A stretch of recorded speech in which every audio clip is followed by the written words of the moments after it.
नमस्कार। कैसे हैं आप सभी? अगर आप टीचिंग एग्ज़ाम की प्रिपरेशन कर रहे हैं तो आप सही जगह आए हैं। और टीचिंग एग्ज़ाम में भी यदि पीजीटी कॉमर्स के लिए यदि यदि आप प्रिपेयर कर रहे हैं तो आप यकीन मानिए कि आप सर्वश्रेष्ठ जगह आए हैं। आज यहाँ पर इस डेमो क्लास को आप इस तरीके से देख सकते हैं कि यदि आप अपने अपकमिंग एग्ज़ाम्स की तैयारी कर रहे हैं तो ऐसे में इस क्लास को आप एक डेमो क्लास के रूप में देख सकते हैं। डेमो क्लास आज की डेट में बहुत ज़्यादा ज़रूरी है इस चीज़ को समझने के लिए कि जिसके साथ अभी एक बड़ा लंबा समय हमारा किसी कोर्स या बैच में बीतने वाला है, वह व्यक्ति कैसा है, उसके पढ़ाने की शैली कैसे है और एग्ज़ाम से उसका रेलिवेंस कितना है, यानी कि जो पढ़ रहा है, पढ़ा रहा है, वह एग्ज़ाम के लिए कितना रेलिवेंट है। इन सब बिंदुओं को कवर करने के लिए एक जो जजमेंट चाहिए होती है, उसके लिए डेमो क्लास की आवश्यकता होती है। ये डेमो क्लास आपको ऐप में अवेलेबल होगी। वीडियो के डिस्क्रिप्शन में आपको सारे लिंक्स मिल जाएंगे। वहाँ से आप ऐप में जा कर के इस डेमो क्लास को दोबारा देख सकते हैं। इससे रिलेटेड जो डिटेल्ड नोट्स होंगे, मार्क नोट्स होंगे, वो आपको मिल जाएंगे वहाँ पर। क्लास नोट्स एंड आपके स्टडी नोट्स मिल जाएंगे और इसी चैप्टर से रिलेटेड मॉक टेस्ट भी आपको वहाँ पर मिल जाएगा। मैं आपको बता दूं कि जब आप मेरे साथ इस एग्ज़ाम की तैयारी करेंगे तो आपको लेक्चर वाइज, यानी कि हर एक टॉपिक का जो आपका सिलेबस में है, आपके सिलेबस से रिलेटेड हर एक टॉपिक का आपको कंप्लीट लेक्चर मिलेगा। उस लेक्चर से रिलेटेड क्लास नोट्स मिलेंगे अनोटेटेड, जो हम बोर्ड पे करेंगे। फिर उसके साथ साथ आपको स्टडी नोट्स मिलेंगे जो कि आपको बहुत ज़्यादा एनरिच करेंगे टॉपिक को लेकर के, और वो इस स्तर के नोट्स होंगे टीचिंग एग्जाम से रिलेटेड जो कि आपको इस समय कहीं पर भी अवेलेबल, पूरे देश में अवेलेबल नहीं होंगे। फिर उसके बाद हर एक चैप्टर, यानी कि हर एक लेक्चर जो आपने देखा उससे रिलेटेड मॉक टेस्ट आपको मिलेंगे, ताकि आप उस टॉपिक को अच्छे तरीके से मजबूत करें। मार्क्स के बेसिस पर आप देखें कि कहाँ कहाँ कमजोरियां रह रही हैं और उसके आधार पर रीप्रैक्टिस करके उस टॉपिक को आप मजबूत करके चलेंगे। कॉमर्स अपने आप में एक ऐसा सब्जेक्ट है, जब आपने क्लास 11th में कॉमर्स को चूज आपने किया था, उस दौरान से लेकर के पोस्ट ग्रेजुएशन तक जो आपने कॉमर्स को पढ़ा है, अब जिस एग्ज़ाम को देने वाले हैं ना, उस एग्ज़ाम में और अब तक की पढ़ाई में बहुत बड़ा अंतर है। ये यूं मानिए कि ज़मीन आसमान का अंतर है। कॉमर्स को लेकर के अब तक का जो मैंने पूरा सिस्टम देखा है, कॉमर्स को लेकर के दो तीन तरह के पैरेलल इंस्टीट्यूशंस चलते हैं। एक वो जो स्कूल लेवल की पढ़ाई करा रहे हैं, दूसरे वो जो सीए या इस लेवल की प्रिपरेशन करवा रहे हैं, और तीसरा टीचिंग एग्ज़ाम से रिलेटेड। लेकिन अगर मैं पूरे विश्वास के साथ कहूँ तो टीचिंग एग्ज़ाम के लिए जब हम पीजीटी कॉमर्स की जब हम बात करते हैं तो इससे रिलेटेड रेलिवेंट कंटेंट जो है पूरे देश में फ़िलहाल अवेलेबल नहीं है, क्वालिटी कंटेंट। इसी के लिए पिछले 4 महीने से मैं डिटेल्ड रिसर्च पे था। कैंडिडेट्स के साथ मैंने बहुत बात करी, कंटेंट के ऊपर मैंने बहुत रिसर्च किया, बहुत सारे पेपर का एनालिसिस किया, और उसके बाद मैंने एक अच्छा खासा पूरा प्रोग्राम तैयार किया है कि अगर आप इस एग्ज़ाम की तैयारी कर रहे हैं तो आपको मैक्सिमम बेनिफिट अवेलेबल हो। जब मैंने बातचीत करी तो यही पता चला, अधिकतर साथी यही कह रहे थे कि कोई भी ऐसी एक किताब नहीं है जिससे आप पीजीटी कॉमर्स की तैयारी कर पाए। और वो कह भी बिल्कुल सही रहे, क्योंकि जितने भी लोग पढ़ाते हैं उसमें से मैक्सिमम ये लोग 11वीं 12वीं को पढ़ाने वाले या फिर ग्रेजुएशन लेवल का पढ़ाने वाले टीचर्स हैं। एक्सपर्ट जो कि इस कैटेगरी के लिए पढ़ा रहा है डेडिकेटेड, इसकी संख्या ना के बराबर है। तो ऐसे में अब आप एकदम सही जगह आ चुके हैं। डेमो क्लासेस को, इस डेमो क्लास को अच्छे तरीके से समझिए, क्योंकि ये डेमो नहीं, ये आपकी एग्जैक्ट क्लास है। डेमो का नाम दिया गया है। इस टॉपिक से, इस आज के लेक्चर से आपका एक टॉपिक प्रिपेयर हो जाएगा। अपने नोट्स अच्छे से बनाइएगा, जैसे कि मैंने बताया कि आप प्रैक्टिस कीजिएगा। उसके बाद यदि आपको लगता है कि आपको कोर्स में जुड़ना चाहिए तो आप एप्लीकेशन को इंस्टॉल कीजिए। हमारी एप्लीकेशन अब वेबसाइट पर, एप्पल पर, एंड्रॉयड पर अवेलेबल है। सारे लिंक्स डिस्क्रिप्शन में है, आप जाइए, कोर्स को लीजिए और अपनी पढ़ाई चालू कीजिए। आज का जो हमारा टॉपिक है वो है introduction to accounting PGT commerce specific by me. Accounting term को समझेंगे। ऑब्वियसली बात है, किसी भी कोर्स को शुरू करते हैं तो सबसे पहले उसका इंट्रोडक्शन तो होता ही है, और ऑफिशियल सिलेबस जब उसके बारे में बात करें तो उसके बारे में जानना हमारे लिए बहुत ज़्यादा ज़रूरी हो जाता है। टॉपिक की शुरुआत करूं उससे पहले एक ज़रूरी बात जो मैं आप सबके साथ शेयर करना चाहता हूं वो ये है कि जो मेरी अब तक की अंडरस्टैंडिंग रही है वो मैं आपको अच्छे से समझा देता हूं। 11वीं से जब हमने कॉमर्स की पढ़ाई चालू करी थी, तो आपको याद होगा कि 11th क्लास से ही हमने जर्नल एंट्रीज करनी स्टार्ट कर दी, लेजर बनाने शुरू कर दिए, हमने trial balance, balance sheet, trading account, और आगे जाकर के ग्रेजुएशन में कॉस्ट अकाउंटिंग, मैनेजमेंट अकाउंटिंग, ये सारी चीज़ें हमने चालू करी। हमने कैश फ्लो बनाया, फंड फ्लो बनाया, ये सारी चीज़ें हमने करी और इसी स्तर पर काम करते हैं। 11वीं 12वीं की अगर हम बात करें तो आपको याद होगा 11th 12th में पेपर में हमारे न्यूमेरिकल्स ही आते थे और मुश्किल से 100 में से 10 नंबर की मुश्किल से थियरी आती थी, एक एक नंबर की मुश्किल से थियरी आती थी। तो 90% कैंडिडेट जो पीजीटी कॉमर्स मतलब 11th 12th में जिसने कॉमर्स पढ़ी है, वो न्यूमेरिकल्स पर उसका पूरा फोकस रहता है और वो न्यूमेरिकल्स ही करता है और हर एक चीज़ को वो बहुत बेहतर तरीके से अपने अकाउंट, लेजर, ये सारी चीज़ें प्रिपेयर करता है और उसके हिसाब से अपने कंटेंट को मजबूत करता है। मैं अपने खुद की बात बता रहा हूँ, हमारे टाइम में भी जो बच्चे थे 11th 12th की जब हम तैयारी कर रहे थे, तो अधिकतर साथी थियरीज पे बिल्कुल ध्यान नहीं देते थे क्योंकि उसमें से कुछ आता भी नहीं था। मुश्किल से 6 क्वेश्चन आते थे पार्ट 1 में और पार्ट 2 में, तो ऐसे में उसके ऊपर इतना ध्यान दे ही क्यों। लेकिन जैसे जैसे आप आगे बढ़ते हैं, थोड़ा बहुत थियरी का जोर जो है वो बढ़ने लगता है।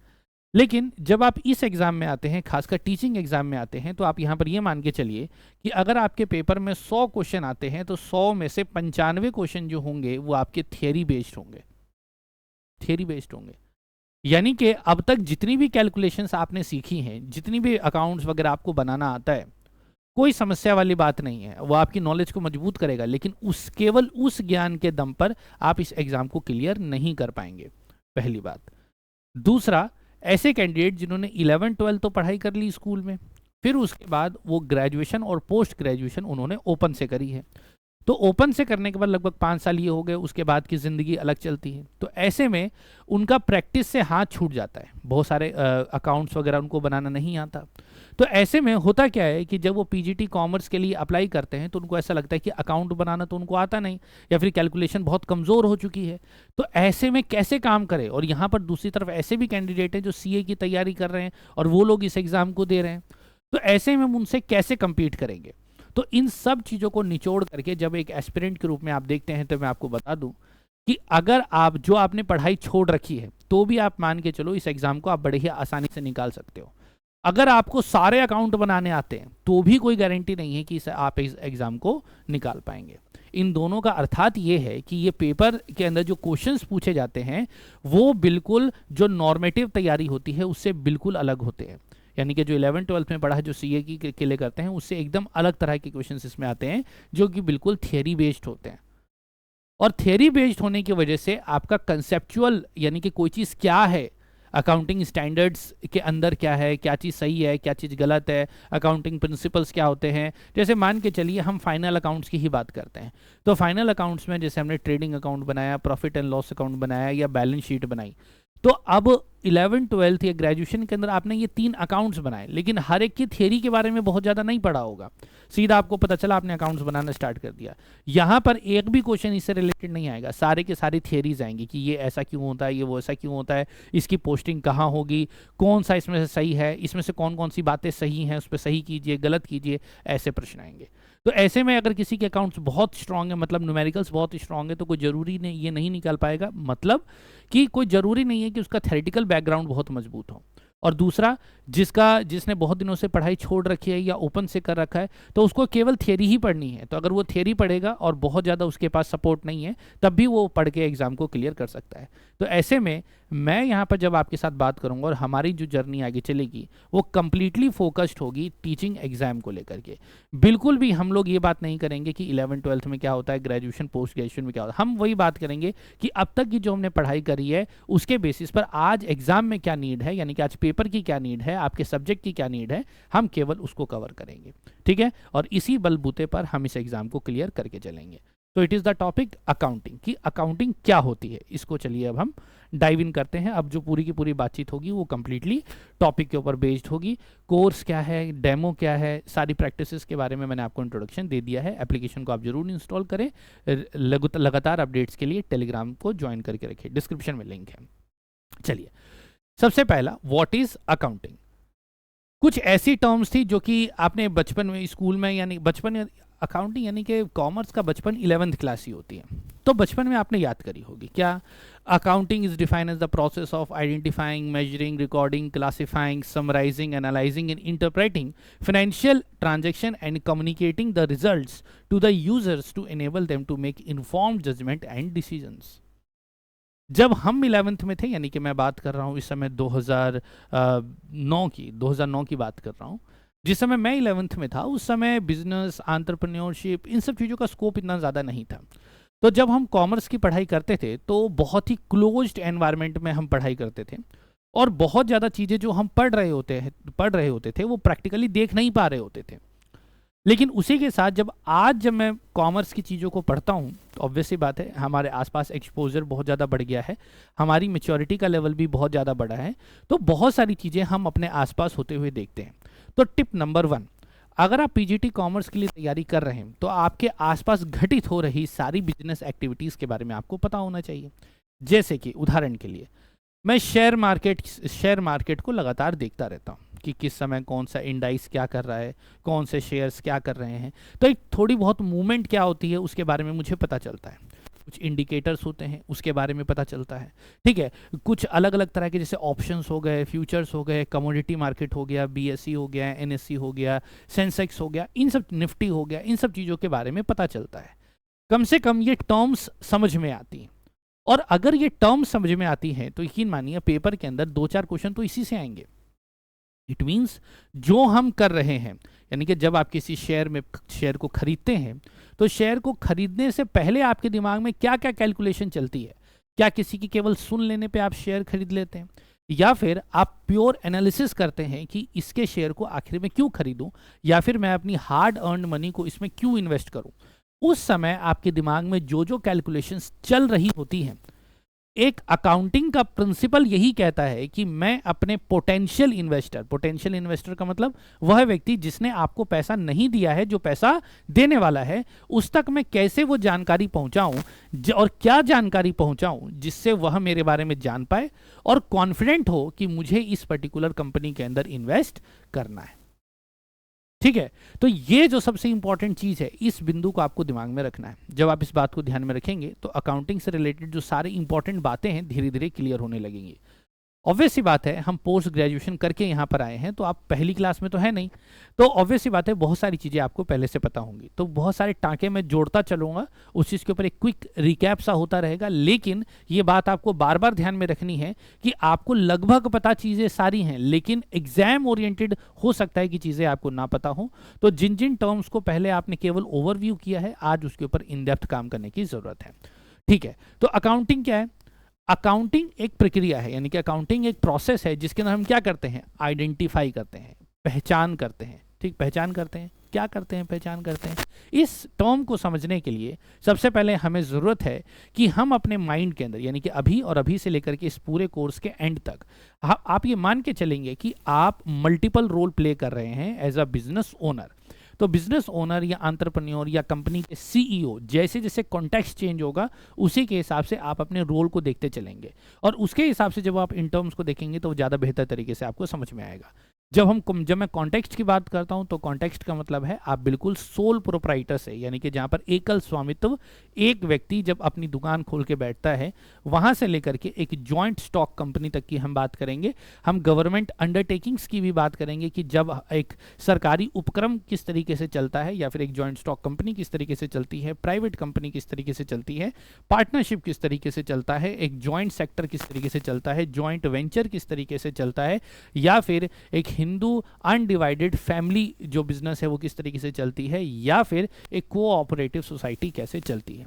ये सारे टर्म्स जो हैं वो आपको पता होने चाहिए, और हर एक टर्म्स में एक व्यक्ति के रूप में आपका क्या रोल है, यानी कि एक ओनर के रूप में अलग अलग जगह ओनर की डेफिनेशन बदलते जाएगी। कहीं पर प्योर ओनर है, कहीं पर पार्टनर है, कहीं पर को पार्टनर्स है। तो इस तरीके से अलग अलग जगह के ऊपर आपके जो रोल्स हैं वो बदलते जाएंगे। तो ऐसे में वहां पर अकाउंटिंग के रोल को अपने को समझना है।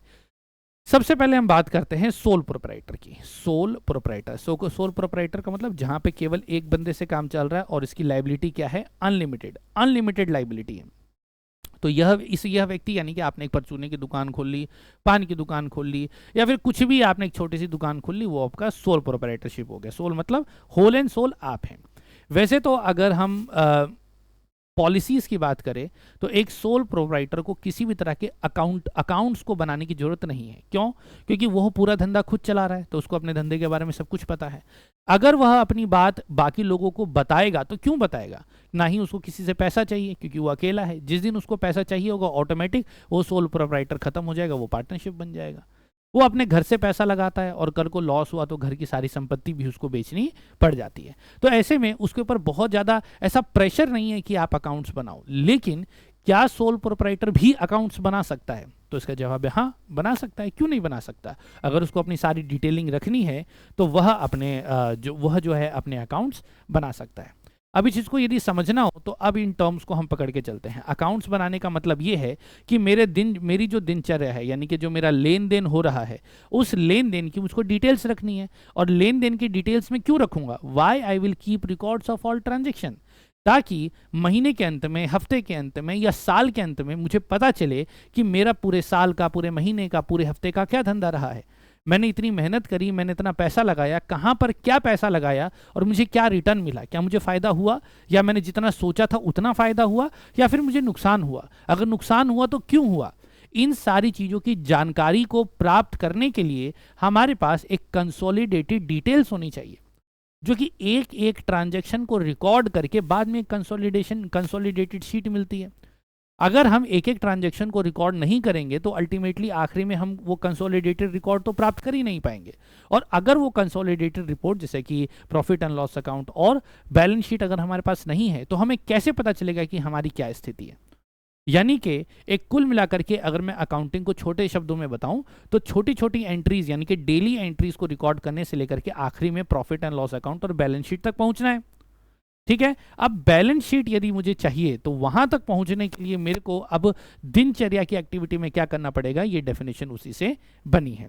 तो सबसे पहला आता है आइडेंटिफाइंग, यानी कि मेरे सामने, मैं दुकान पे बैठा हूँ, एक सामने कोई व्यक्ति आया और बोलता है यार तू तो मेरा बहुत अच्छा दोस्त है, चल एक ताली दे। तो मैंने उसको एक ताली दे दी और वो ताली दे के चला गया। उसने ताली मांगी, मैंने ताली दे दी, वो चला गया। फिर थोड़ी देर के बाद मेरी मम्मी आई। मेरी मम्मी ने आके बोला कि बेटे एक काम कर, घर पे एक बार घर पे चल आ जाना जल्दी, अभी कोई ज़रूरी काम है, एक बार झाड़ू लगा दियो। मैंने कहा ठीक है मम्मी आ जाऊँगा। मैं वहाँ चला गया। फिर तो मैं वहाँ से काम करके आया। फिर थोड़ी देर के बाद एक व्यक्ति आया, उसने बोला भैया मेरे को एक साबुन दे दो। मैंने 50 रुपये का उसको एक साबुन बेच दिया। अब यहाँ पर मेरे और आपके बीच में डिस्कशन में 3 तरह की एक्टिविटीज़ मैंने करी। पहला, एक किसी ने मुझसे ताली मांगी, मैंने ताली दी। दूसरा व्यक्ति मेरे पास आया, उसने मम्मी आई, मम्मी ने झाड़ू लगाने के लिए बोला, मैं झाड़ू लगा के आया।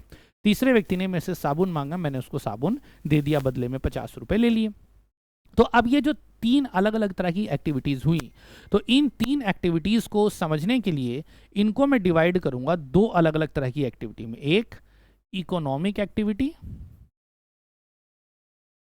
और एक नॉन इकोनॉमिक एक्टिविटी।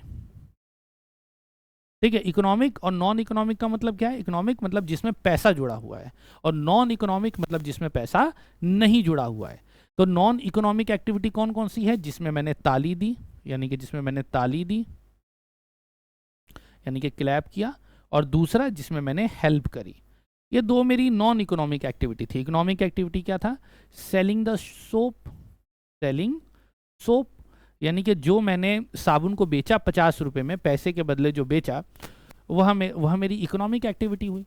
तो यहाँ से सबसे पहला पॉइंट अपने को समझ लेना है कि जैसे ही हम धंधे में प्रवेश करते हैं, यानी कि बिजनेस सेक्टर में जब हम आते हैं, तो हम उन एक्टिविटीज़ को ही रिकॉर्ड करते हैं जो मॉनेटरी टर्म्स में कन्वर्ट हो सकती है, यानी कि जिनको पैसे में कन्वर्ट किया जा सकता है और मॉनिटरी या काइंड कंसिडरेशन के अंदर कन्वर्ट कर करके लेन देन किया जा सकता है।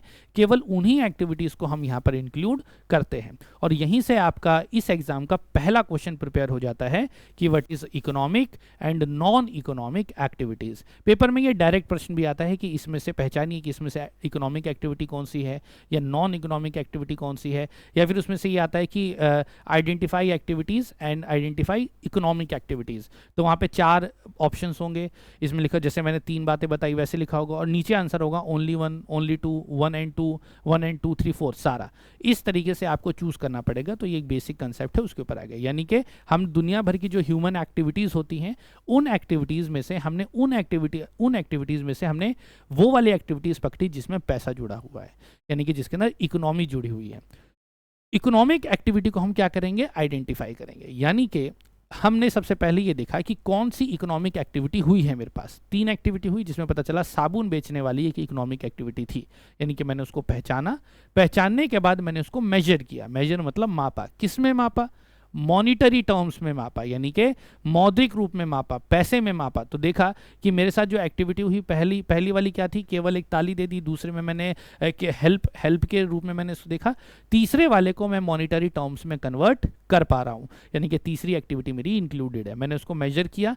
मेजर करने के बाद जब मुझे पता चलता है कि मैंने पहचाना, उसको पैसे में कन्वर्ट किया, मुझे पता चलता है कि हाँ ऐसा हो रहा है, तब फिर मैं उसको रिकॉर्ड करूँगा। अब ये जो रिकॉर्डिंग वाला जो मेरे साथियों मेरा काम है ना, रिकॉर्डिंग वाला काम कई तरीके से होता है। जैसे कि मैंने बताया कि अगर मैं सोल प्रोप्राइटर में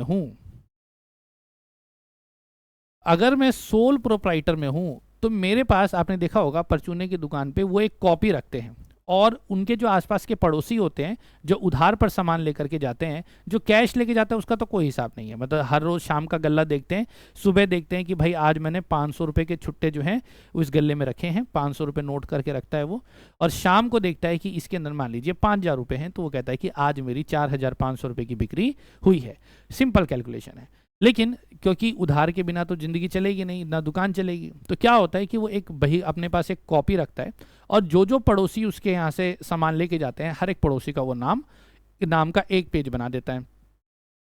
कोई व्यक्ति आता है, अगर कोई भी पड़ोसी आता है जिसका ऑलरेडी पेज बना हुआ है, तो वो उसके आगे लिख देता है कि, और अगर वो पैसे दे देता है तो उस पैसे को माइनस करते जाता है, और नया नया उधार जो है वो उसके ऊपर चढ़ाते रहते हैं। आमतौर पर आपने ऐसा देखा है। क्या ये अकाउंटिंग का कोई स्टैंडर्ड रूप है? तो जवाब है नहीं। क्या ये अकाउंटिंग है? तो जवाब है हाँ। ये नॉन स्टैंडर्ड रूप का अकाउंटिंग है, जहां पर बिजनेस ट्रांजैक्शन को रिकॉर्ड किया जा रहा है। लेकिन क्या ये स्टैंडर्ड टाइप है? तो जवाब है नहीं। तो यहां पर रिकॉर्डिंग के अंदर हम वही बात करते हैं कि हम क्या कर रहे हैं, अकाउंटिंग ट्रांजैक्शंस को रिकॉर्ड कर रहे हैं। तो रिकॉर्ड करने के कई तरीके हो सकते हैं। स्टैंडर्ड मेथड हो सकता है, नॉन स्टैंडर्ड मेथड हो सकता है। नॉन स्टैंडर्ड मेथड कहाँ अलाउड है, कहाँ पे अलाउड है? अगर मैं नॉन स्टैंडर्ड मेथड की बात करूं तो ये किधर अलाउड है? नॉन स्टैंडर्ड मेथड की बात करूं तो ये वहां पर मेजरली अलाउड होंगे जहां पर गवर्नमेंट की तरफ से या फिर ICAI की तरफ से ऐसी पॉलिसीज बनी ही नहीं है, या फिर उनको इस चीज में छूट दे रखी है। तो ऐसी कौन कौन से सेक्टर हैं? सबसे पहला अगर हम बात करें तो सोल प्रोप्राइटरशिप अपने आप में एक ऐसी संस्था है जिसके ऊपर कोई ऐसा बंदिश नहीं है कि भाई आपको ये चीज बनानी है। दूसरा क्या है? दूसरा आता है पार्टनरशिप, जहां पर 2 से ज़्यादा लोग मिलकर, आप बोलेंगे सर ये तो क्या है, इसमें तो अकाउंट्स बनाए हमने। लेकिन हम जानते हैं कि पार्टनरशिप के अंदर कोई ज़रूरी नहीं है कि हर बार अकाउंट्स बने ही बने। क्यों? क्योंकि पार्टनरशिप कभी कभार साइलेंट भी होती है, और पार्टनरशिप डीड भी नहीं है, बिना उसके भी धंधा चल रहा है। जैसे उदाहरण के लिए हम दोनों ने मिलकर सोचा कि चलो ठीक है, इस बार दिवाली मेले पर अपनी दुकान लगाएंगे। तो दोनों ने मिलकर 10-10 हज़ार रुपये लगाए, और जो भी खर्चा हुआ उसमें से करते गए, और आखिरी में जो पैसा बचा, जो भी आखिरी में सेल आउट करके जो बचा, वो हमने आपस में आधा आधा बांट लिया। तो ऐसे में भी किसी तरह के कोई अकाउंट्स को बनाने की जरूरत तो नहीं है, क्योंकि इससे रिलेटेड भी बहुत ज़्यादा रेगुलेशंस नहीं है, लेकिन कंपलसरी नहीं है। तो ये 2 ऐसे सिस्टम है, यानी कि सोल प्रोप्राइटरशिप और पार्टनरशिप, 2 ऐसी संस्थाएं हैं जहां पर नॉन स्टैंडर्ड मेथड से भी अगर रिकॉर्डिंग करते हैं तो कोई समस्या नहीं है। लेकिन ये अगर इन दोनों के लिए क्या कोई स्टैंडर्ड मेथड है? तो जवाब है हाँ, इसके लिए स्टैंडर्ड मेथड है। अब बात करते हैं कि स्टैंडर्ड मेथड का इस्तेमाल कौन करेगा। तो स्टैंडर्ड मेथड का इस्तेमाल इनको छोड़ के सब लोग करेंगे, और पार्टनरशिप में भी जो भी पार्टनरशिप डीड और जो रूल्स को अप्लाई करेगा 1932 एक्ट के अनुसार, वह ऑब्वियस सी बात है सारे कंडक्ट्स को फॉलो करेगा और उसके हिसाब से अकाउंट्स बनाएगा। तो यहाँ पर जिस रिकॉर्डिंग की हम बात करते हैं तो recording standard method and non standard method दोनों आते हैं, लेकिन जिसके ऊपर हमारा बहुत ज़्यादा फोकस होगा वो होगा स्टैंडर्ड मेथड। तो जब हम रिकॉर्डिंग की बात करते हैं तो चलिए आपका एक क्वेश्चन और प्रिपेयर कर देते हैं कि पेपर में एक क्वेश्चन आता है कि books of original entry, books of original entry, तो आप बताइए कौन सा है, किस बुक को हम कहते हैं कि बुक्स ऑफ ओरिजिनल एंट्री है। और ध्यान रखिएगा आज के समय में बही खाते का जमाना गया। सबसे पहला हम लोग एक कैश मेमो बनाते हैं। नॉर्मली अगर किसी दुकान में देखें कि वो बहुत ज़्यादा प्रोफेशनल नहीं है और उनके पास एक सीए लगातार या अकाउंटेंट लगातार नहीं रहता, तो वो लोग क्या करते हैं, जनरली कैश मेमो बनाते हैं। कैश मेमो पे अपने सारे खर्चे वगैरह जो भी करते हैं, जो चीज़ खरीदते हैं उसके वो इन्वॉइसेस रखते हैं और बाकी जो वो सामान बेचते हैं उनके कैश मेमोज रखते हैं। और महीने के अंत में या हफ्ते के अंत में एक अकाउंटेंट आता है और सारी एंट्रीज करके चला जाता है। तो जो पहली एंट्री है, तो कैश मेमो तो क्या है, ये तो वाउचर्स हैं, इसको हम आगे पढ़ेंगे। Vouchers are the proof for any transaction, किसी ट्रांजैक्शन का एक प्रूफ है। लेकिन इन वाउचर के बेसिस पे जो हम अकाउंटिंग की फर्स्ट स्टैंडर्ड एंट्री करते हैं वो क्या होती है, वो होती है जर्नल एंट्री। कौन सी होती है, जर्नल एंट्री। आप पीजीटी एग्जाम का कोई भी पेपर उठा लेंगे उसमें ये दो क्वेश्चन आपको कंपलसरी दिखाई देंगे। पहला, इकोनॉमिक एक्टिविटी कौन सी होती है और बुक्स ऑफ ओरिजिनल एंट्री किसको कहते हैं। ठीक है, तो जर्नल एंट्री यानी कि हम एक अकाउंट को डेबिट करते हैं, एक अकाउंट को क्रेडिट करते हैं। कम से कम एक डेबिट होगा, कम से कम एक क्रेडिट होगा। और सबसे बड़ी खास बात क्या है इस जर्नल एंट्री के अंदर हम पढ़ेंगे कि एक डेबिट होता है, एक क्रेडिट होता है और इन दोनों का जो बैलेंस होता है वो इक्वल होता है। हाँ, कम से कम दो अकाउंट होते हैं, कम से कम दो अकाउंट, एक डेबिट होगा, एक कम से कम क्रेडिट होगा। ज़्यादा भी डेबिट और ज़्यादा भी क्रेडिट हो सकते हैं, लेकिन ओवरऑल जो डेबिट और क्रेडिट का बैलेंस होगा वो बराबर ही होगा, ये कंपलसरी है। और पेपर में इससे रिलेटेड भी आपका एक क्वेश्चन आता है।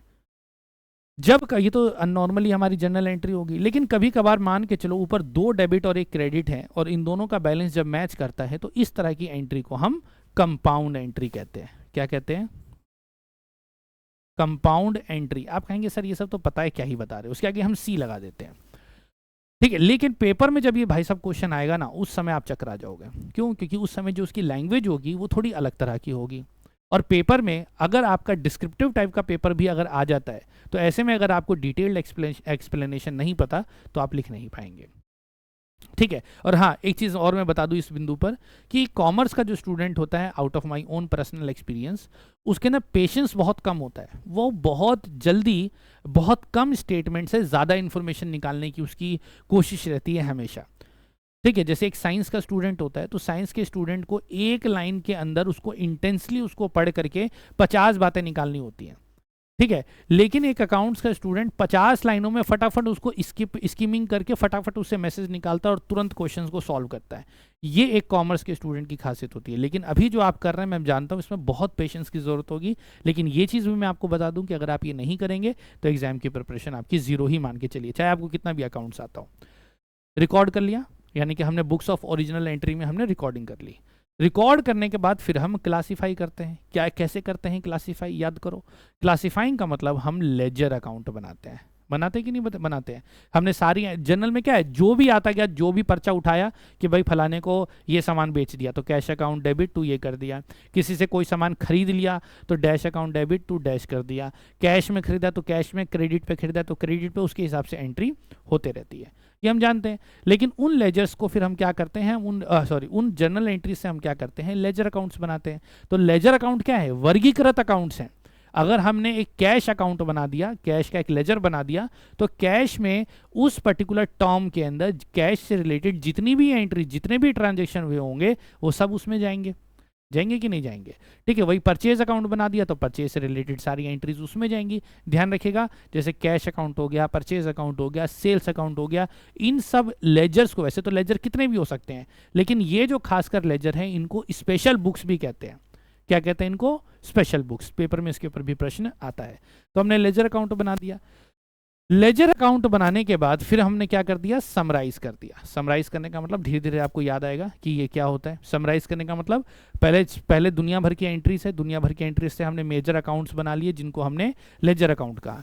फिर वहां से सारे अकाउंट को उठा करके हम लास्ट हम ट्रायल बैलेंस में डालते हैं, ठीक है, ट्रायल बैलेंस में डालते हैं, यानी कि आखिरी में हमारा क्या आ गया, समराइजिंग, कि भाई कैश अकाउंट का इतना बैलेंस है, डेबिट का है या क्रेडिट का है, जो भी है उसके हिसाब से हमने पूरा बैलेंस उतार दिया। सारा बैलेंस उतारने के बाद फाइनल हमको पता है क्या आना चाहिए। अगर ट्रायल बैलेंस की बात करें तो डेबिट साइड जो है वो क्रेडिट साइड के बराबर होना चाहिए।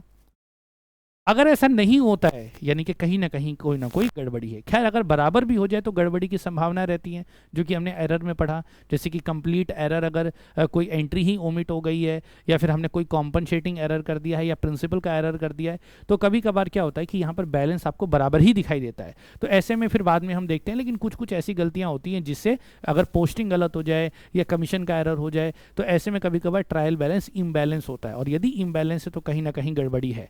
और अगर हर बार बराबर है तो भी कोई ज़रूरी नहीं है कि गड़बड़ी ना हुई हो, इसलिए डबल चेक करना ज़रूरी है।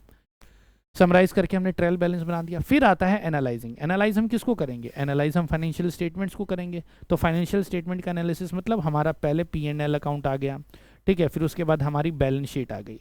ये तो हमारे हो गए फाइनेंशियल स्टेटमेंट्स। इससे एनालिसिस ही तो होती है, बैलेंस शीट देख के ही तो हम एनालाइज करेंगे कि भाई कंपनी की क्या पोजीशन है, कितने एसेट्स हैं, कितनी लाइबिलिटीज़ हैं। पता चला एसेट 1 करोड़ की है, बोलेंगे वाह वाह बहुत बढ़िया है। लेकिन अगर हमने देखा कि उनकी लॉन्ग टर्म जो उनकी लाइबिलिटी है वो 5 करोड़ की है, तो उसके सामने 1 करोड़ का एसेट का क्या मतलब है, फिर उसकी वैल्यूज़ कम हो गई।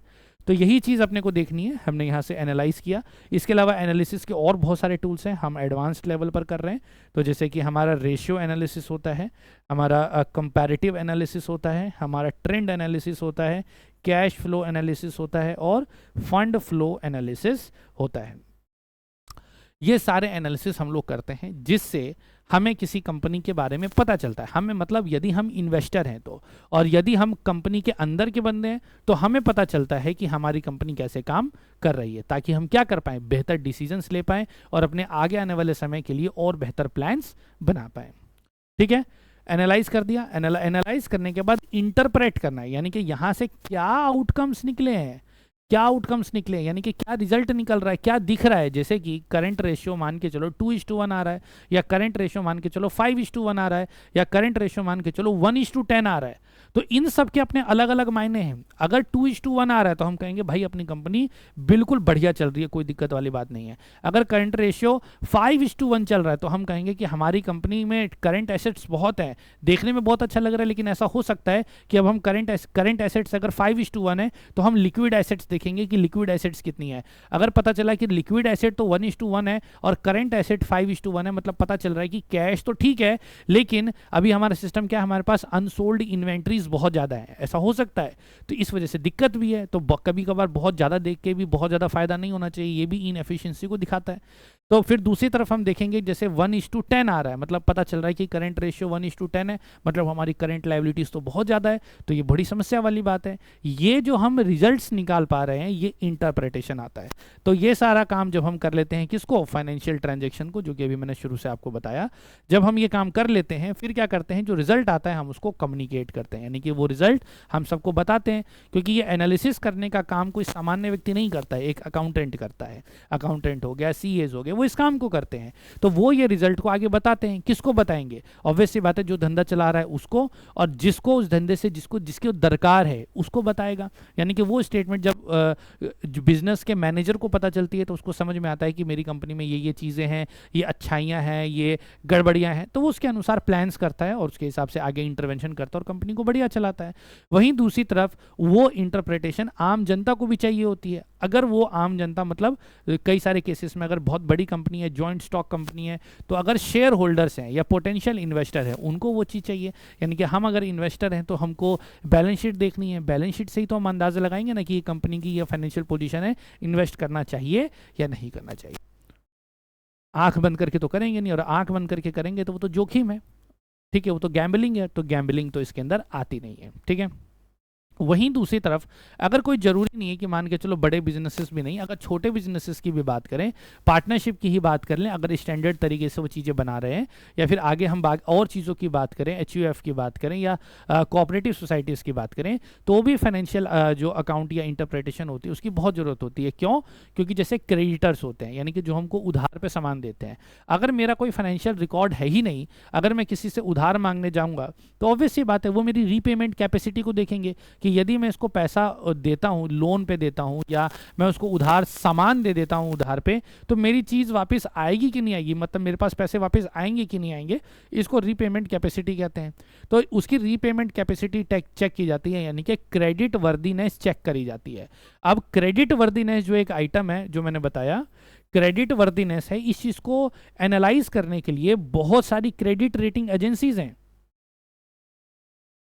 ठीक है, बहुत सारी क्रेडिट रेटिंग एजेंसीज हैं जो क्या करती हैं, क्रेडिट्स देती हैं, लेकिन छोटे मोटे बिजनेस जैसे कि पार्टनरशिप और ये सारी चीज़ें हो गई, इसको बहुत ज़्यादा क्रेडिट देने वाली एजेंसीज नहीं होती हैं। तो इन ये किस पे चलती हैं, विश्वास पे चलती हैं। तो ऐसे में अगर इनके पास फाइनेंशियल स्टेटमेंट मजबूत होंगी तो अगर ये किसी से उधार पे सामान लेने के लिए जाएंगे तो वह उनको उधार पे सामान देंगे। क्यों? क्योंकि उनको लगता है कि हाँ, इस पर पूरा विश्वास है और उसके अकाउंट्स भी ठीक ठाक लग रहे हैं। तो अकाउंटिंग इन्फॉर्मेशन, यानी कि ये सारा जो हम काम हम पिछले आधे घंटे से जिस चीज़ के ऊपर लेक्चर ले रहे हैं और जो पूरा लंबा सिस्टम पूरे अभी अगले काफ़ी समय तक इसके ऊपर हम कोर्स के अंदर बात करेंगे, अल्टीमेटली चीज़ ही ये है कि अगर हम किसी बिजनेस को कर रहे हैं तो बिजनेस को केवल कर लेने से नहीं चलता है। अब उसके अंदर जो हम काम कर रहे हैं उससे रिलेटेड प्रॉपर ट्रांजेक्शन्स का रिकॉर्ड, प्रॉपर बिजनेस रिकॉर्ड्स को रखना बहुत ज़्यादा जरूरी है, ताकि अल्टीमेटली हम उस काम को समझ पाएं कि हमारा जो काम है वो क्या रिजल्ट दे रहा है, वो प्रॉफिटेबल है भी या नहीं। और आखिरी में जब हमें पता चलता है कि इसकी क्या स्थिति है तो हम उसके अंदर नए इंटरवेंशंस लाते हैं ताकि हम उसको और बेहतर तरीके से आगे लेकर के जाएं। तो आपको याद होगा बिजनेस स्टडीज के अंदर आपने दो टर्म पढ़ी होंगी, प्लानिंग एंड कंट्रोलिंग। तो प्लानिंग का मतलब काम जैसा हमने सोचा था वैसा कर रहे हैं, कंट्रोलिंग लगातार चेक करते रहना कि काम प्लान अनुसार चल रहा है या नहीं, और अगर नहीं चल रहा है तो वहाँ इंटरवेंशन करना, और अगर चल रहा है तो उसको और बेहतर करने की कोशिश की जाती है। ठीक है, तो ये तो हो गया हमारा डेफिनेशन। और डेफिनेशन को अगर यहाँ तक कि आपकी मेरी बात समझ में आ गई तो आपके 2-3 नंबर यहाँ से पक्के हो चुके हैं। चलिए अब अकाउंटिंग का कंसेप्ट देखते हैं। अकाउंटिंग क्या है? It is a language of business, या बिजनेस की भाषा है। बैलेंस शीट को जब हम पढ़ते हैं तो वो बैलेंस उस कंपनी के बारे में हमको बताता है कि भाई ये मैं हूँ। ठीक है, it provides a systematic historical record of economic event that affect a business entity. यह हमें किसी बिजनेस के बारे में वह सारी चीज़ों के बारे में बताता है जो उस बिजनेस को अफेक्ट कर रही हैं। और किसी भी इन्वेस्टर को, क्योंकि बिजनेस सिर्फ पैसे से चलता है, चलो आपको ये आपके पड़ोस में परचूने की दुकान खोल रहा है उसके बारे में तो आपको पता है, लेकिन अगर मेरे को विदेश की किसी कंपनी में इन्वेस्ट करना है तो मेरे पड़ोस में नहीं है, तो कैसे पता चलेगा? इन्हीं के थ्रू पता चलेगा। यानी कि business transactions, business statements, analytics, इन सब चीज़ों के थ्रू ही पता चलेगा। और लोग यहाँ पे अरबों खरबों दूसरी कंपनीज में इन्वेस्ट करते हैं, एक दिन में अरबों, लैक्स, अरब, कितने अलग करोड़ अरब डॉलर का रोज का ट्रांजेक्शन होता है। किस बेसिस पे? इसी बेसिस पे।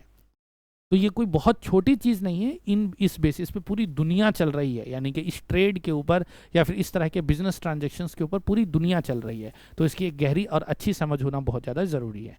इसका अर्थ हमें समझ में आ गया कि अकाउंटिंग में क्या होता है। Involves a series of steps, यहाँ पे कई सारे चरण होते हैं जहाँ पर हम रिकॉर्ड करते हैं फाइनेंशियल ट्रांजेक्शन को और अल्टीमेटली कुछ मीनिंगफुल रिपोर्ट्स बनाते हैं। As a source of information, accounting हमारे लिए एक सोर्स ऑफ इंफॉर्मेशन के रूप में भी काम करता है। तो जब हम अकाउंटिंग या लेखांकन की बात करें तो इसको करने के उद्देश्य क्या है? खैर अभी तक ये सारी बातें हमें समझ में आ गई, तो अब ये सारे बिंदु हमारे लिए समझने बहुत ईजी हैं। सबसे पहला, अगर हम अकाउंटिंग बनाते हैं यानी कि हम प्रोसेस को फॉलो करते हैं तो हम क्या करते हैं? मेंटेनिंग सिस्टमैटिक रिकॉर्ड्स, यानी रिकॉर्ड को सिस्टमैटिक तरीके से बनाते हैं। याद है मैंने बताया था स्टैंडर्ड वे हो सकता है, स्टैंडर्ड तरीका हो सकता है और नॉन स्टैंडर्ड मेथड हो सकता है। तो जो नॉन स्टैंडर्ड मेथड है उसका तो कोई मतलब ही नहीं है, वो तो इंडिविजुअल लोगों पर डिपेंड करता है, वो बहुत ज़्यादा दुनिया को दिखाई नहीं देता, क्योंकि जब पार्टनरशिप डीड ही नहीं है तो वहाँ तो कोई मतलब ही नहीं है, सब कुछ बराबर बराबर हो जाएगा। इंटरेस्ट की बात करेंगे तो इंटरेस्ट मिलेगा नहीं, लोन पे 6% का इंटरेस्ट मिलेगा, नोट करते रहना, ये सब पेपर में आता है। और सोल प्रोप्राइटर का तो कुछ है ही नहीं। तो नॉन स्टैंडर्ड मेथड को छोड़ दो, लेकिन जहाँ पर स्टैंडर्ड मेथड फॉलो होगा पार्टनरशिप से लेकर के, वहाँ पर अगर मेथड फॉलो हो रहा है तो सारी चीज़ें सिस्टमेटिक होंगी, यानी कि कोई भी चीज़ छूटेगी नहीं। ऐसा नहीं कि किसी एंट्री को छोड़ दिया, किसी एंट्री को पकड़, नहीं, बिल सब कुछ करना पड़ेगा। और यदि ऐसा नहीं कर रहे तो वो इलीगल हो जाता है, वो विंडो ड्रेसिंग के अंदर आ जाता है। फिर आता है to ascertaining profit and loss. अगर हम अकाउंटिंग करते हैं तो एग्जैक्ट प्रॉफिट एंड लॉस हम पता कर पाते हैं। टू असर्टेन फाइनेंशियल पोजीशन, अगर हम सही तरीके से करते हैं तो हम अपने व्यवसाय का एकदम सही जो उसकी अभी फाइनेंशियल स्थिति है, यानी कि वित्तीय जो उसकी अवस्था है, उसके बारे में हमें पता चलता है। तो फैसिलिटेट डिसीजन मेकिंग, हमारे पास हमारा फाइनेंशियल पोजीशन होगी तभी जा कर के हम सही डिसीजंस ले सकते हैं। और टू मीट लीगल रिक्वायरमेंट्स। कभी कभार ऐसा होता है कि आजकल फोरेंसिक अकाउंटिंग भी होती है, फोरेंसिक ऑडिट भी होता है। कभी कभार क्या होता है कि कोई कंपनी अलग अलग तरह के उसके ऊपर केसेस चल रहे होते हैं, तो जब केस चलता है तो केस चलने के ऊपर क्या होता है, फिर उनके अकाउंट्स की खंगाली की जाती है। अगर अकाउंट्स ही नहीं बना रखे या फिर उसमें गड़बड़ियाँ कर रखी है तो जो मामला है उस मामले में तो बाद में फंसेगा। गलत अकाउंटिंग करी है उसकी वजह से वो पहले ही फंस जाएगा, ये इनअप्रोप्रिएट है तो। क्यों? क्योंकि उसके ऊपर लीगल कंपाइलेंस लागू होता है। तो लीगल रिक्वायरमेंट्स में भी अगर ठीक तरीके से काम कर रखा है तो बढ़िया सारी चीज़ें चलती हैं, किसी तरह की कोई समस्या नहीं होती। ये अकाउंटिंग का काम है। क्यों? क्योंकि अकाउंटिंग किसी बिजनेस के बारे में अपने को अच्छे से बताता है। फ़ायदा क्या है अगर हम अकाउंट्स बनाते हैं तो क्या फ़ायदा है? सबसे पहला हेल्प टू मैनेजमेंट, यानी कि जो उसको मैनेज, उस बिज़नेस को चलाने वाले लोग हैं उनको बहुत ज़्यादा मदद करता है। किस चीज़ में? प्लानिंग करने में, कंट्रोल करने में या डिसीजन बनाने में। कंप्लीट एंड सिस्टमेटिक रिकॉर्ड, जो रिकॉर्ड बनता है वो बिल्कुल सिस्टमेटिक बनता है। एक समय पे सारी चीज़ें मैनुअल होती थी, आज कुछ नहीं करना। आज बहुत सारे ईआरपी सॉफ्टवेयर हैं, यानी कि एंटरप्राइज रिसोर्स प्लानिंग, पेपर में ईआरपी की फुल फॉर्म भी आती है। ईआरपी सॉफ्टवेयर्स हैं, कई सारे XBRL रिपोर्टिंग सिस्टम है, BI इंटेलिजेंस आजकल काम करता है, माइक्रोसॉफ्ट BI है, बहुत सारे सॉफ्टवेयर्स हैं जो काम करते हैं। तो अपने बहुत सबसे सिंपलीस्ट सॉफ्टवेयर जिसको आप अच्छे से जानते हैं वो है टैली। टैली का जब इस्तेमाल करते हैं तो उसमें कुछ नहीं करना होता, सिर्फ और सिर्फ जर्नल एंट्री पास करनी होती है कि भाई ये ले लिया और ये ऐसे ऐसे कर दिया, जर्नल एंट्री पास हो गई। वो अपने आप ही सारे लेजर में पोस्ट होता है, अपने आप ही बैलेंस शीट उससे अफेक्ट हो जाती है, सारे रिपोर्ट अपने आप बन जाता है, तो काम आसान हो गया। यानी कि अपने को सिस्टमेटिक रिकॉर्ड मिल जाता है। फैसिलिटेट कंपैरेटिव स्टडी, इससे अगर हमारे पास सारे रिकॉर्ड सही हैं और हम कंसिस्टेंट काम कर रहे हैं तो हम बढ़िया तरीके से कंपैरिजन कर सकते हैं। कैसे? अपने आप का कंपैरिजन कर सकते हैं। किससे? मैं पिछले साल से अपना कंपैरिजन कर सकता हूं कि पिछले साल के मुकाबले मैं कितना अच्छा हुआ हूं, या फिर मैं किसी बेंचमार्किंग भी एक टर्म है, यानी कि आप जिस सेक्टर में काम करते हैं उस सेक्टर का जो सबसे बेस्ट व्यक्ति जो काम कर रहा है वो एक बेंचमार्किंग है। उससे आप अपने आप को कंपेयर करते हैं कि वह उसके मुकाबले आप कहाँ लाई करते हैं, या उस तक पहुँचने के लिए अब आपको क्या करना चाहिए। तो कंपैरेटिव स्टडी करने में हमारी मदद करता है। बाकी common size statements, ratio analysis, ये सारे काम हम कर पाते हैं। एविडेंस इन लीगल मैटर्स, यही अकाउंट्स अल्टीमेटली लीगल मैटर्स में सपोर्ट करते हैं। बिजनेस की वैल्यू को बनाने में अकाउंटिंग हमारी हेल्प करती है कि भाई हमारे बिजनेस की वैल्यू इतनी है। आजकल आप शार्क टैंक जैसे शोज देखते हैं जहां पर वो अपनी बिजनेस की वैल्यू बताते हैं कि हमारे बिजनेस की वैल्यू 100 करोड़ है। तो किस बेस पे बताते हैं? प्रॉफिट के हिसाब से ही तो बताएंगे। अगर प्रॉफिट ही नहीं रिफ्लेक्ट करेंगे तो ये कैसे होगा? I hope point is clear. चलिए, अब जहां पर फायदे हैं वहां पर कुछ ना कुछ नुकसान भी साथ में चलता ही रहता है। तो ऐसे में यहाँ पर हमारे पास पहला नुकसान देखते हैं, इग्नोर नॉन मॉनिटरी इवेंट। जैसे कि हमने पहली स्लाइड में ही बात करी कि यहाँ पर हम जिन चीज़ों के बारे में बात करेंगे वो कंप्लीटली मॉनिटर ही होगी। इकोनॉमिक और नॉन इकोनॉमिक हमने देखा, किसी ने किसी की मदद करी, कौन कितना अच्छा है, कौन कितनी मेहनत कर रहा है, इन सब चीज़ों का यहाँ पर कोई मतलब नहीं है। जो चीज़ पैसे में कन्वर्ट हो सकती है केवल वही रिकॉर्ड होगी। बेस्ड ऑन हिस्टोरिकल कॉस्ट, यानी कि हिस्टोरिकल कॉस्ट है, जिस चीज़ पर उस चीज़ को खरीदा था जब तक वो बिक नहीं जाएगी तब तक वो उसी अमाउंट में रिकॉर्डेड रहेगी। उसका हम इन्फ्लेशन डाल करके उसको हम लेटेस्ट वैल्यू पर नहीं जोड़ते। अच्छा, पेपर में एक क्वेश्चन इसके ऊपर भी आता है, बड़ा इंटरेस्टिंग टॉपिक है ये। जैसे हम कहते हैं पेपर में क्वेश्चन आ गया कि based on historical cost accounting हम लोग करते हैं, तो ये कौन से अकाउंटिंग प्रिंसिपल को रिफ्लेक्ट करता है? वैसे तो हिस्टोरिकल कॉस्ट का अपने आप में एक प्रिंसिपल है, लेकिन बेस्ड ऑन हिस्टोरिकल जो कॉस्ट है ये रिफ्लेक्ट करता है गोइंग कंसर्न कंसेप्ट को। नाम सुना होगा? यानी कि हम अपने बुक्स ऑफ अकाउंट में अगर कोई ज़मीन 5 लाख की खरीदी थी और आज उसकी कीमत 5 करोड़ हो चुकी है, लेकिन फिर भी हमारे बुक्स ऑफ अकाउंट में वो 5 लाख की ही दिखाई देगी। क्यों? क्योंकि हम ये मान के चलते हैं कि हमारी कंपनी तो बंद होगी ही नहीं, हमारी कंपनी को बहुत जल्दी अभी बंद करने की जरूरत ही नहीं है, इसलिए हम इसी तरीके से काम करते हैं। पेपर में इसके ऊपर भी प्रश्न आ चुका है। ठीक है, तो एक्विजिशन कॉस्ट के साथ डालते हैं। वैसे आजकल बहुत सारी चीज़ें जुड़ गई हैं, जैसे कि शेड्यूल हम अकाउंटिंग स्टैंडर्ड 10 के हिसाब से अब हम डेप्रिसिएशन को जोड़ते हैं, मतलब घटाते हैं। अफेक्टेड बाई पर्सनल जजमेंट, यानी कि जो अकाउंटिंग होती है वो कभी कभार लोगों की पर्सनल जजमेंट की वजह से भी अफेक्ट होती है। कैसे?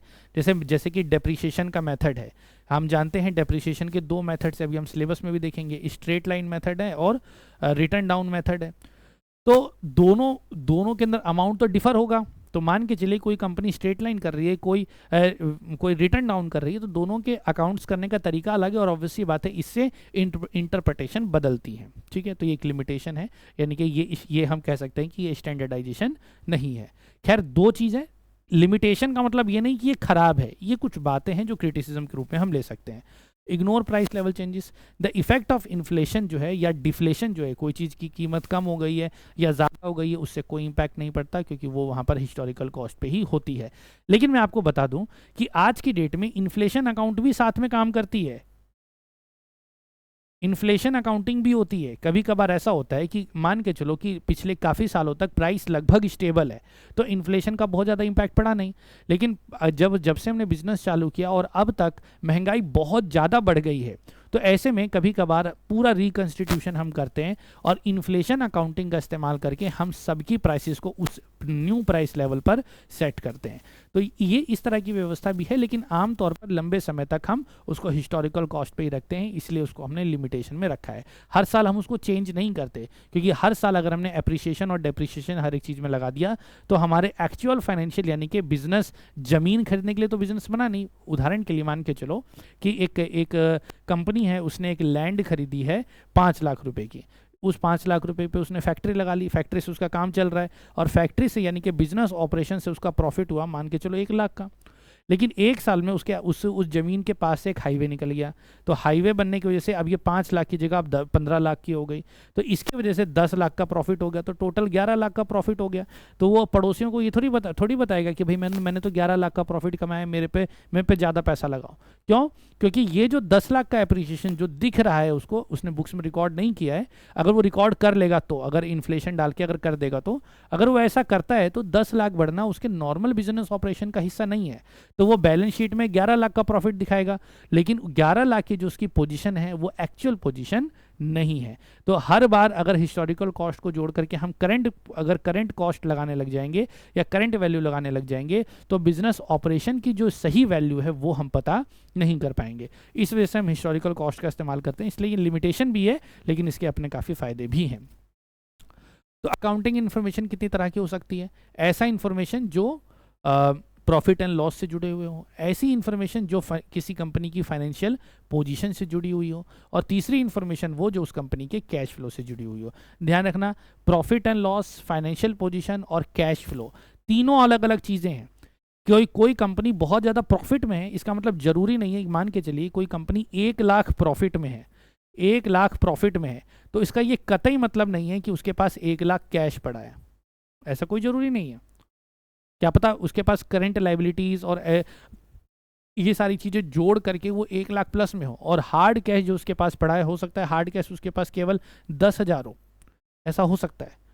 तो जब हम प्रॉफिट एंड लॉस की बात करते हैं तो ओवरऑल हम ये देखते हैं कि हमारी इनकम स्टेटमेंट ओवरऑल हमको क्या बता रही है कि हमारे पास एसेट साइड यानी कि जो शेयर होल्डर का फंड जो बढ़ रहा है उसके अंदर एप्रिसिएशन हुआ है या डेप्रिसिएशन हुआ है ओवरऑल, जिसके अंदर हम करंट एसेट्स के अंदर लिक्विड एसेट्स यानी कि हमारी कैश एक लिक्विड एसेट्स है, ओवरऑल हम देखते हैं कि हम प्रॉफिट या लॉस में हैं। ठीक है, ये जो कैश फ्लो है वो क्या करती है, हमारी एग्जैक्ट लिक्विड पोजीशन को शो करती है। इसके अंदर किसी भी तरह का क्रेडिट ट्रांजेक्शन इंक्लूड नहीं होता है।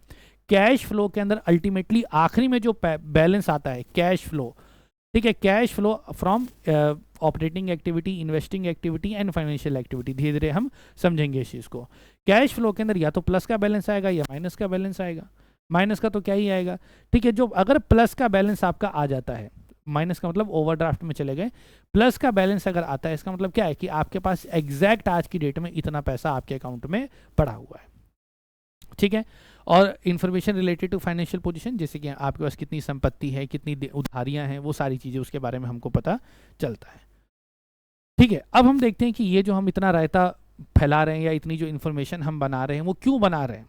तो एक तो ये हमने समझ लिया कि भाई हमें कंपनी चलानी है, हमें अपनी कंपनी के बारे में पता चले तो चलो हम इन्फॉर्मेशन बनाते हैं। दूसरा हमें ये पता चल गया कि कोई हमको उधार क्यों देगा, वो उधार दे इसलिए उसको पता होना चाहिए भाई हमारा तो पिछले साल हमने इतने का प्रॉफिट किया था तो तेरे पैसे तो हम यूं ही चुका देंगे। तो इस भरोसे को जीतने के लिए हम लोग फाइनेंशियल अकाउंट बना रहे हैं, ठीक। लेकिन क्या हर बार यही लोग होते हैं क्या? तीसरा हमने देखा कि इन्वेस्टर्स के लिए हमने थोड़ी बहुत बातचीत कर ली। लेकिन अगर हम अकाउंटिंग को राष्ट्रीय स्तर पर या अंतर्राष्ट्रीय स्तर पर देखें तो इसके मायने कहीं ज़्यादा है। इसके यूजर्स बहुत ज़्यादा है। यूजर मतलब वह कोई भी व्यक्ति जो आपके अकाउंट्स के अंदर इंटरेस्टेड होगा, वो आपका यूजर है। यूजर कौन है? Who is user? User is anyone in this world who is interested in your financial statements. ठीक है, अब यूजर्स के हम कैटेगरी समझते हैं क्या क्या है। सबसे पहला आता है ओनर। ओनर किस तरह का हो गया? इंटरनल हो गया, एक्सटर्नल हो गया। कुछ इंटरनल ओनर होते हैं, कुछ अलग अलग सिस्टम अलग अलग जगह है। जैसे कभी कभार कुछ स्लीपिंग पार्टनर्स होते हैं, पार्टनरशिप, क्योंकि ये केवल ज्वाइंट स्टॉक कंपनी नहीं है, सभी चीज़ों में इंक्लूडेड है। ठीक है, और कुछ एक्सटर्नल ओनर होते हैं जैसे कि बॉन्ड्स वगैरह ले लेते हैं, या फिर फॉरेन इन्वेस्टर्स होते हैं, जैसे कि कुछ पोर्टफोलियो इन्वेस्टर होते हैं, कोई एफडीआई फॉरेन डायरेक्ट इन्वेस्टर्स होते हैं। तो इन सब, किसी को ओनरशिप मिलती है, किसी को ओनरशिप नहीं मिलती है, तो ये लोग होते हैं। ठीक है, ठीक है, कुछ प्रेफरेंस शेयर होल्डर्स होते हैं। तो ये क्या है? इन्वेस्टर्स हैं। तो ये हमारे क्या होते हैं? यूज़र होते हैं। यूज़र मतलब इनको किसके यूज़र है? फाइनेंशियल स्टेटमेंट के यूज़र है। इसको फाइनेंशियल स्टेटमेंट क्यों चाहिए? ओनर या इन्वेस्टर को, ताकि उनको पता चले कि हमारी कंपनी कितने प्रॉफिट में चल रही है, फाइनेंशियल हेल्थ कैसा है, कितना रिस्क है, कितना रिटर्न ऑन जो हमने पैसा लगा रखा है वो ठीक चल रहा है कि नहीं चल रहा, क्या अब समय आ गया है कि पैसा निकाल लेना चाहिए, या अभी उसको रोकना चाहिए, या फिर और पैसा लगा देना चाहिए।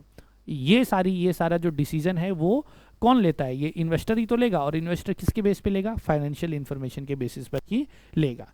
फिर आता है मैनेजमेंट, यानी कि कंपनी को चलाने वाले लोग, या सोल प्रोप्राइटर, या पार्टनरशिप, या किसी भी तरह का जो हम देखेंगे कि बिजनेस ऑपरेशन है, उसको चलाने वाले जो लोग हैं, मैनेजमेंट जो है वो इंटरनल यूजर है। ये इंटरनल और एक्सटर्नल का मतलब है यूजर की कैटेगरी की। वो इंटरनल का मतलब कंपनी के अंदर का बंदा है, एक्सटर्नल का मतलब कंपनी के बाहर का बंदा है। तो मैनेजमेंट एक इंटरनल यूजर है, क्यों? ताकि वो परफॉर्मेंस को इवैल्यूएट कर पाए, प्लान कर पाए, कंट्रोल कर पाए, डिसीजन मेकिंग कर पाए। इंप्लॉयज कौन है? इंप्लॉयज या ट्रेड यूनियंस कौन होते हैं? ये हो गए, इंटरनल भी हो सकते हैं, एक्सटर्नल भी हो सकते हैं। इंटरनल मतलब जैसे कि इंप्लॉय हैं, अगर आपकी कंपनी के अंदर काम करने वाले लोग हैं तो इंटरनल हो गए। एक्सटर्नल का मतलब जो कंपनी के बाहर काम कर रहे हैं, जैसे कि ट्रेड यूनियंस हो गई, जो कि लोगों के जो एम्प्लॉयज़ होते हैं उनके हक की मांग करते हैं या उनके लिए बात आगे बढ़ाते हैं, वो ट्रेड यूनियंस हो गए। और हम जानते हैं कि ट्रेड यूनियंस को भी रिकॉग्निशन मिला हुआ है, रिकॉग्निशन। और इनकी मेरे को वो ईयर याद नहीं आ रहा है, आई थिंक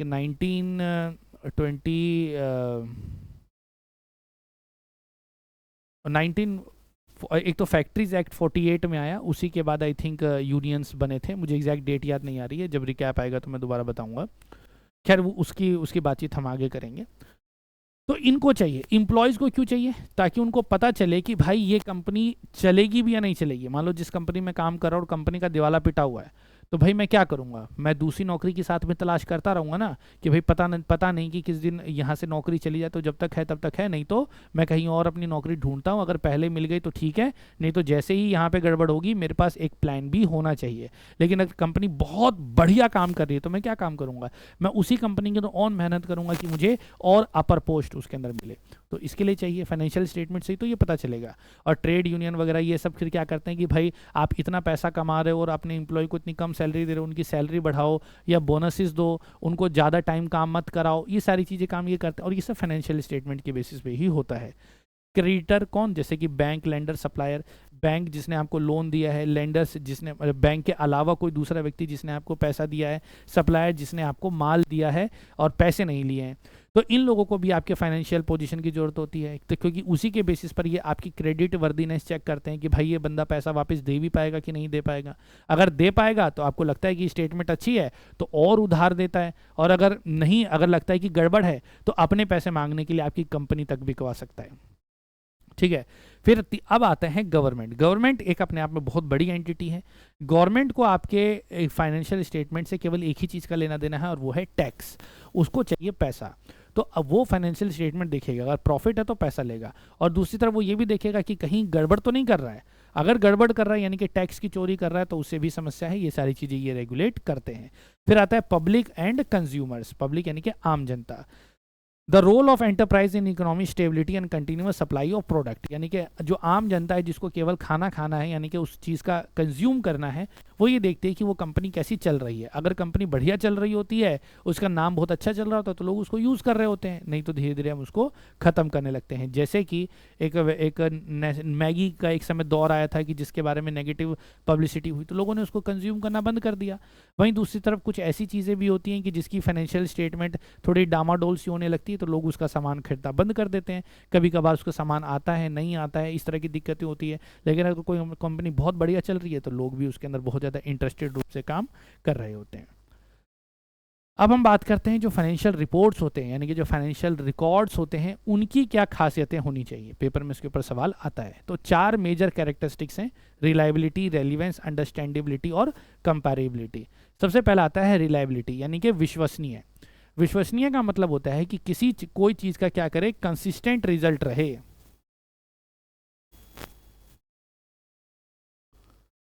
कंसिस्टेंट रिजल्ट रहे। कंसिस्टेंट रिजल्ट का क्या मतलब होता है कि जैसे मान के चलो कि मैंने एक फाइनेंशियल स्टेटमेंट देखा, वो एकदम बढ़िया तरीके से लिखी हुई होनी चाहिए।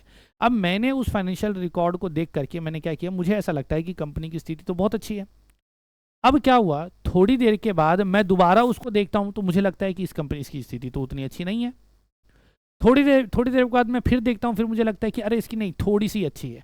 यानी कि सेम फाइनेंशियल रिकॉर्ड को, सेम फाइनेंशियल स्टेटमेंट को जब मैं पढ़ता हूँ और बार बार पढ़ने के बाद, अलग अलग थोड़ी थोड़ी देर में पढ़ने के बाद, यदि मुझे मैसेज एक जैसा नहीं मिल रहा है, मतलब फाइनेंशियल रिकॉर्ड सही तरीके से फ्रेम्ड नहीं है, यानी कि अगर सामने वाला अगर अपने हिसाब से सोचेगा तो उसको रिकॉर्ड उसके हिसाब से दिखाई देंगे। जबकि रिकॉर्ड ऐसा होना चाहिए, रिपोर्ट ऐसी होनी चाहिए जो कि एकदम न्यूट्रल हो और एग्जैक्ट फाइनेंशियल पोजीशन सामने दिखाए। तो ये रिलायबिलिटी का मतलब क्या, the information must be factual, verifiable and free from material error and बायस। यानी कि जो रिपोर्ट दी हुई है वो विश्वसनीय होना चाहिए, यानी कि उस पर हम विश्वास कर पाएं। ऐसा नहीं कि हमने उसको देखा और फिर कहीं और से कुछ पता चल रहा है, जब लग रहा है कि अरे इसमें तो ये चीज़ लिखी ही नहीं हुई, तो हम जो सोच रहे थे वैसा तो है ही नहीं। तो ऐसा नहीं होना चाहिए, मतलब जो सच में है वो चीज़ उसके अंदर दी जानी चाहिए। ठीक है। और दूसरा आता है रेलिवेंस। रेलिवेंस का मतलब जरूरी बातें उसमें होनी चाहिए। जैसे कि आपने कोई फाइनेंशियल रिकॉर्ड उठाया, उसमें मतलब बेमतलब की कहानी लिखी हुई है और आखिरी में 2 लाइनों में बात लिख दी। नहीं, किसी भी फाइनेंशियल रिपोर्टिंग में कंपनी से रिलेटेड जो सच में ज़रूरी बात है, जो कि एक इन्वेस्टर को पता होनी चाहिए, या सरकार को पता होनी चाहिए, या कंपनी के लोगों को पता होनी चाहिए, या इन्वेस्टर को पता होनी चाहिए, आपको वही बात उसमें लिखनी चाहिए। आलतू फालतू की बातों की कोई जगह यहाँ पर नहीं है। अंडरस्टैंडेबिलिटी, जिस भी भाषा का आप इस्तेमाल करें वो स्टैंडर्ड होनी चाहिए, ताकि वह चीज़ सही तरीके से समझ में आए।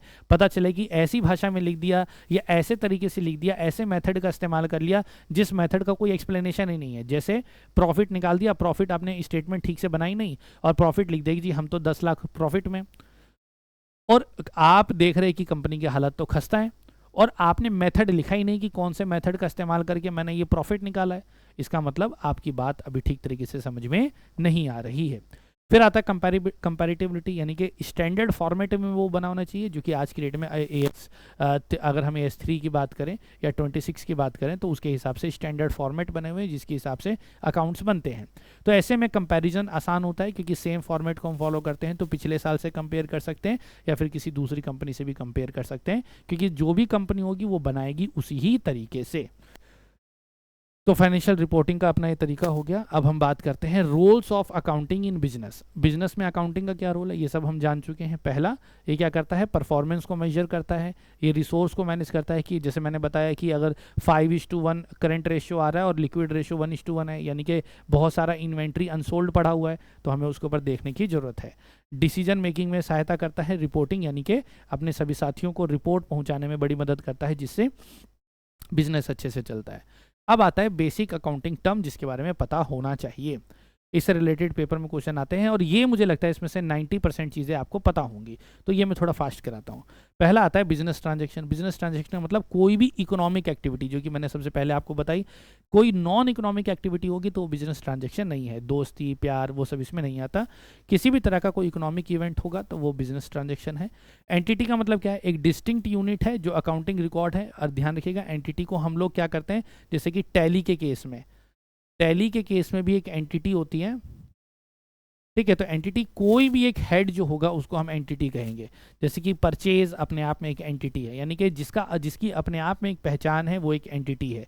कंपनी, जब हम बिजनेस एंटिटी की बात करते हैं तो वह उसके ओनर से अपने आप को अलग रखता है। तो एंटिटी का मतलब यही है कि एक डिस्टिंक्ट यूनिट, कोई भी एक अलग चीज़ जो होगी, जो अकाउंटिंग रिकॉर्ड जिसमें मेंटेन होता है, उसको हम एंटिटी कहते हैं। पेपर में इसके ऊपर क्वेश्चन आ चुका है।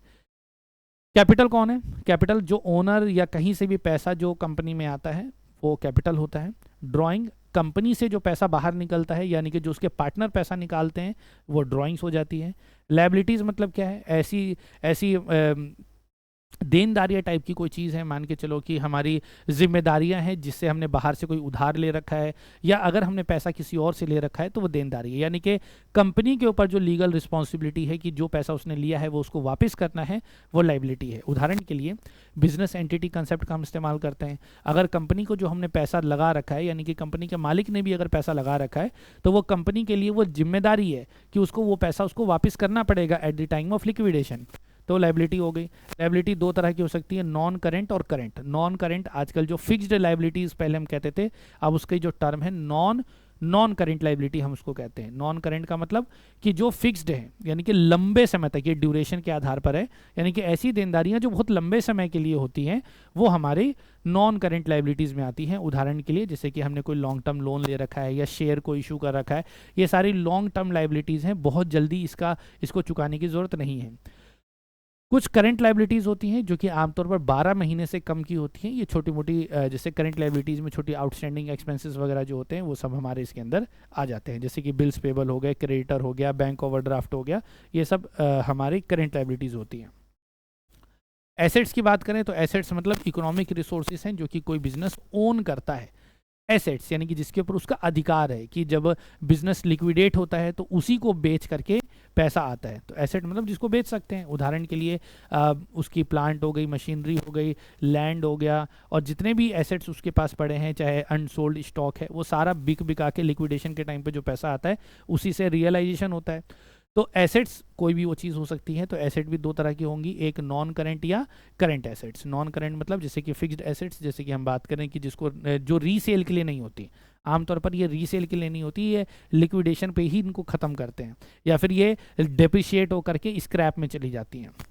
मतलब इन नॉन करेंट एसेट्स को एक्वायर करने का मुख्य उद्देश्य उसको बेचना नहीं होता। जैसे कि अगर हमारा मेन धंधा है कपड़े बनाने का, तो पंखा जो हमने खरीद रखा है या जो मशीन हमने खरीद रखी है वो हमारी फिक्स्ड एसेट्स हैं, क्योंकि उसका इस्तेमाल हमने करना है उस काम को करने के लिए, उसको हमें नहीं बेचना है, कपड़ा बेचना है। तो कपड़े से रिलेटेड जितनी भी चीज़ खरीदेंगे, कच्चा माल जो खरीदेंगे, वो हमारा करंट एसेट्स में आएगा। जैसे कि हमारा आ गया जैसे कि कैश हो गया, डेटर हो गया, स्टॉक हो गया, ये सब हमारे करंट एसेट्स में आते हैं। फिक्स एसेट आ गया कि वही बात है, नॉन करंट वाला ही दोबारा टर्म आ गया। अब इसके अंदर फिक्स एसेट्स दो तरह के हो गए, मतलब नॉन करंट एसेट दो तरह के हो गए, टेंजिबल और इनटेंजिबल। टेंजिबल मतलब जो दिख रहा है, जैसे मशीन है, लैंड है। इनटेंजिबल का मतलब हो गया गुडविल हो गया, पेटेंट्स हो गया, जो दिख नहीं रही है लेकिन कंपनी के लिए एक एसेट्स है, संपत्ति है।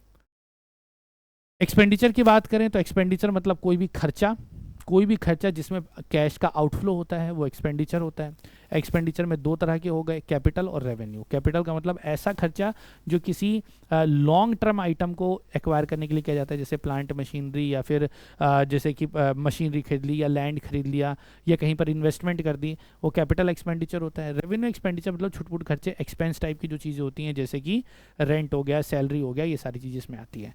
फिर आता है हमारा एक्सपेंस। एक्सपेंस यानी कि खर्चा। ध्यान रखिएगा, एक्सपेंडिचर और एक्सपेंस टर्म बहुत इंपॉर्टेंट है। एक्सपेंस बहुत ही कंप्रीहेंसिव टर्म है। एक्सपेंस के अंदर कोई ज़रूरी नहीं है कि वो पैसे में ही हुआ हो, मॉनिटरी नॉन मॉनिटरी दोनों हो सकता है। जैसे आपने किसी को रेंट दिया कैश में तो एक्सपेंस हो गया, लेकिन डेप्रिसिएशन भी आपका एक एक्सपेंस है, लेकिन उसके लिए आपने कोई पैसा नहीं चुकाया है, लेकिन वो आपके प्रॉफिट को रिड्यूस कर देगा। ठीक है, अब आते हैं हम रेवेन्यू पे। रेवेन्यू का मतलब ओवरऑल पैसा जो आपके पास आता है वो रेवेन्यू है, यानी कि पूरे साल में जितना भी पैसा आपके पास एंट्री हुई है, जो आपके पास आया है, वो रेवेन्यू है। ठीक है, इनकम का मतलब क्या हुआ, रेवेन्यू एंड एक्सपेंस, जितना पैसा आपके पास आया उसमें से सारे खर्चों को माइनस कर देते हैं तो हमारा इनकम आता है, यानी कि आपकी आय आती है। उस आय में से सारे और बाकी जो खर्चे हैं उन सबको माइनस कर देते हैं तो आपका प्रॉफिट आता है। फिर आखिरी में आता है गेन और लॉस। तो आप बोलेंगे सर प्रॉफिट और गेन सेम होता है क्या? कोई ऐसा ज़रूरी नहीं है। गेन का मतलब होता है कि कोई भी ऐसा इवेंट या ट्रांजैक्शन जो उसके कॉस्ट प्राइस से ऊपर में होता है तो उस ट्रांजैक्शन पर गेन होता है। अगर गेन होने का कतई मतलब नहीं है कि ओवरऑल प्रॉफिट हुआ है। उदाहरण के लिए मैंने 10 रुपये की चीज़ 12 रुपये की बेची तो 2 रुपये का मेरा गेन हुआ, लेकिन ओवरऑल बिजनेस में मुझे लॉस हो सकता है। ठीक है, सारी चीज़ों में लॉस होना ज़रूरी नहीं है। ओवरऑल प्लस और माइनस को जोड़ करके प्रॉफिट या लॉस होगा, लेकिन गेन का मतलब किसी ट्रांजेक्शन को मैंने उसके कॉस्ट प्राइस से ऊपर बेचा है तो गेन, और कॉस्ट प्राइस से नीचे बेचा है तो लॉस। ठीक है, अब आता है परचेज। परचेज का मतलब जब हम क्या करते हैं, जो हम सामान खरीदते हैं, जो कच्चा माल या किसी भी तरह की चीज़ जो हम खरीदते हैं वो परचेजेस में आती है। ठीक है, परचेज में भी मेनली ये सारा जो बिजनेस जिस चीज़ का ऑपरेशन है, ऑपरेशनल गुड्स जो हम लेते हैं वो परचेज में आता है।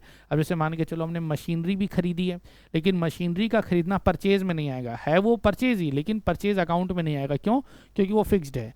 कंपनी बिजनेस ऑपरेशन से रिलेटेड जितनी चीज़ें आप खरीदेंगे वो परचेजेस में आएंगे, तो वो कैश भी हो सकती है, क्रेडिट भी हो सकती है।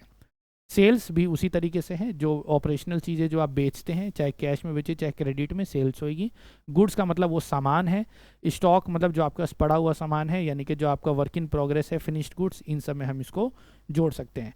डेटर का मतलब वो है जिसको आपने उधार सामान बेचा है, यानी कि सामान तो दे दिया है लेकिन बदले में अभी तक पैसा नहीं लिया है, कोई बिल्स रिसीवेबल इशू कर दिया है, या फिर ठीक है बाद में दे देना, तो वो डेटर हो गया। दूसरा होता है क्रेडिटर, यानी कि जिससे आपने उधार पे सामान लिया है, जिसको अभी तक आपने पैसा नहीं दिया है, वो क्रेडिटर हो गया। आमतौर पर ये सप्लायर वगैरह होते हैं।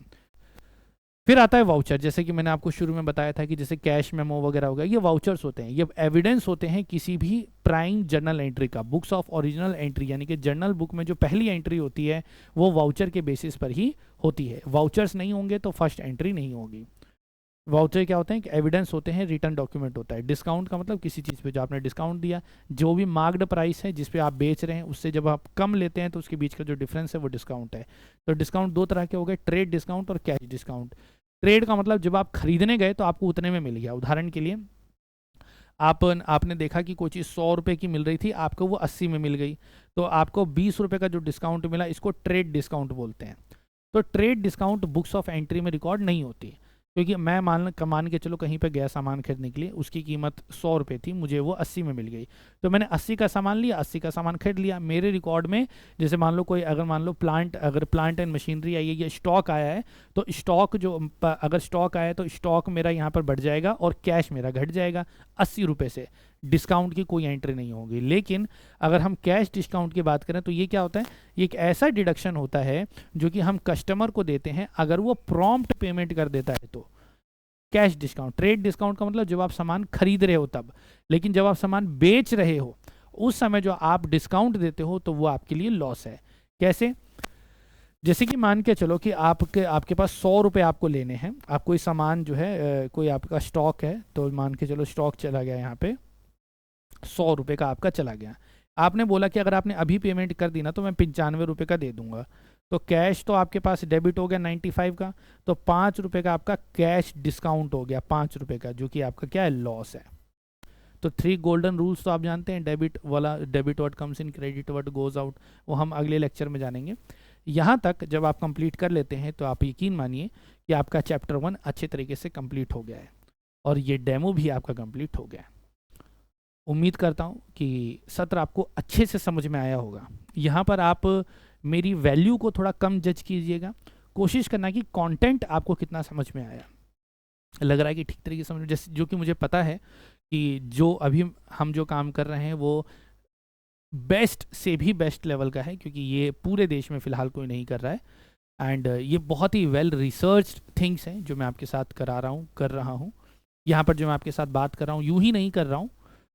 जो अगर हम 11वीं से ही पढ़ाई करते हैं इसके बारे में, 11वीं 12वीं में टॉपर रहा हूँ, 12th में भी दिल्ली के अंदर मैंने टॉप किया है, गवर्नमेंट स्कूल्स के अंदर टॉपर रहा हूँ, इंदिरा अवार्डी रहा हूँ, ग्रेजुएशन में भी गोल्ड मेडलिस्ट रहा हूँ बीकॉम के अंदर।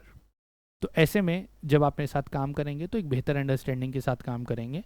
बाकी एप्लीकेशन को इंस्टॉल कीजिए, आप रेलिवेंट कोर्स के अंदर एनरोल कीजिए और बढ़िया तरीके से काम कीजिए। ठीक है, मेरी शुभकामनाएं आपके साथ हैं। फिलहाल अभी के लिए इतना ही।